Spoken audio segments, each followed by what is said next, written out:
प्रसिद्ध मंदिर राजस्थान के सीकर जिले में स्थित है। खाटू श्याम जी को भगवान श्री कृष्ण का अवतार भी माना जाता है। खाटू श्याम जी की कहानी महाभारत काल से शुरू होती है, जिसमें उनका नाम बर्बरीक था। बर्बरीक भीम का पौत्र और घटोत्कच का पुत्र था। बर्बरीक बचपन से ही एक बहुत अच्छा योद्धा था। बर्बरीक ने अपनी माँ से युद्ध कला सीखी थी। बर्बरीक देवी शक्ति का बहुत बड़ा भक्त था। एक बार बर्बरीक ने देवी शक्ति की कठोर तपस्या की। बर्बरीक की कठिन तपस्या से देवी शक्ति वहां प्रकट हुई। आंखें खोलो पुत्र। प्रणाम माते। तुम्हारा कल्याण हो। पुत्र, मैं तुम्हारी तपस्या से अति प्रसन्न हूँ। बोलो, क्या वरदान चाहिए? माते, आपने तो मुझे दर्शन दे के ही कृतार्थ कर दिया। अब तो बस एक ही अभिलाषा है, आप अपना आशीर्वाद मुझ पर सदैव बनाए रखिए। तथास्तु। तुम सदा दुर्बलों का सहारा बनोगे, पर याद रखो। भगवती शक्ति ने बर्बरीक को 3 दिव्य बाण वरदान स्वरूप दिए। बर्बरीक अपनी माता के पास पहुंचा और देवी शक्ति के दिए हुए वरदान के बारे में उन्हें बताया। माँ, मैं भी कौरव पांडव के युद्ध में जाना चाहता हूँ।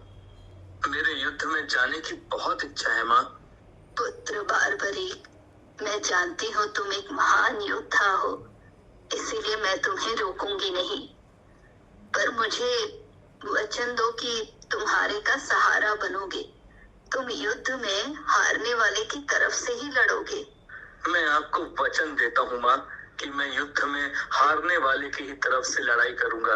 अपनी माँ को वचन देकर बर्बरीक ने घोड़ी पर सवार होकर और देवी शक्ति के दिए हुए 3 बाणों को लेकर रवाना हो गया। भगवान कृष्ण तो अंतर्यामी है। रास्ते में ही श्री कृष्ण ने ब्राह्मण का वेश धारण कर बर्बरीक को रोका। महावीर योद्धा, तुम कौन हो? ये कुरुक्षेत्र की रणभूमि है। तुम कौरवों और पांडवों के युद्ध में क्या कर रहे हो? हे ब्राह्मण देव, मैं घटोत्कच का पुत्र बर्बरीक हूँ। मेरा प्रणाम स्वीकार कीजिए। मैं महाभारत के युद्ध में सम्मिलित होने आया हूँ। ऐसा कैसे हो सकता है पुत्र कि तुम मात्र 3 बाण से युद्ध में सम्मिलित होने जा रहे हो? ब्राह्मण देव, ये बाण कोई साधारण बाण नहीं है। इनमें से मात्र एक बाण भी शत्रु सेना को परास्त करने के लिए पर्याप्त है। अच्छा, तो फिर इस पीपल के पेड़ के सभी पत्तों को छेद कर दिखाओ जरा। बस इतनी सी बात ब्राह्मण देव, अभी किए देता हूँ। बर्बरीक ने ब्राह्मण रूपी श्री कृष्ण की चुनौती स्वीकार कर ली।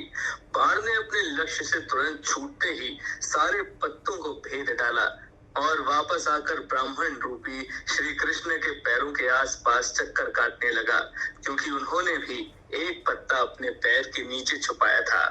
ब्राह्मण राज, अपना पैर यहाँ से हटा लीजिए, वरना ये आपके पैर को भी भेद देगा। वीर योद्धा, मैं तुम्हारे साहस की सराहना करता हूँ।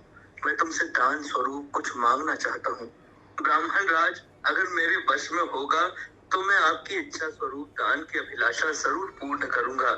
मैं वचन देता हूँ ब्राह्मण राज, आप मुझसे दान में जो भी मांगेंगे मैं आपको मना नहीं करूंगा। मुझे तुम्हारा शीश दान चाहिए पुत्र। क्या तुम ऐसा कर सकते हो? आप कौन हैं? मुझे अपना परिचय दीजिए। कृष्ण, आप स्वयं मेरे शीश दान की अभिलाषा हेतु आए हैं। बर्बरीक, युद्ध भूमि की पूजा के लिए एक वीर वर क्षत्रिय के शीश दान की आवश्यकता होती है, और तुम महावीर महायोद्धा हो, अतएव मैं तुमसे शीश दान मांगता हूँ। हे वासुदेव कृष्ण, मैं आपको अपना शीश अवश्य दूंगा, पर मेरी 2 इच्छाएं हैं। पहला ये कि मेरी देह को आप स्वयं अग्नि देंगे, और दूसरी इच्छा ये है कि मैं अंत तक इस युद्ध को देखना चाहता हूँ। ऐसा ही होगा वीर शीशदानी बर्बरीक। कलयुग में लोग तुम्हें हारे हुए का सहारा बोलेंगे, तुम्हें श्याम नाम से पुकारेंगे। मेरे नाम से ही तुम्हारी कलयुग में पूजा की जाएगी। कलयुग में खाटू श्याम नाम से तुम्हारी पूजा होगी। फाल्गुन माह की द्वादशी को बर्बरीक ने अपने शीश का दान दिया। बर्बरीक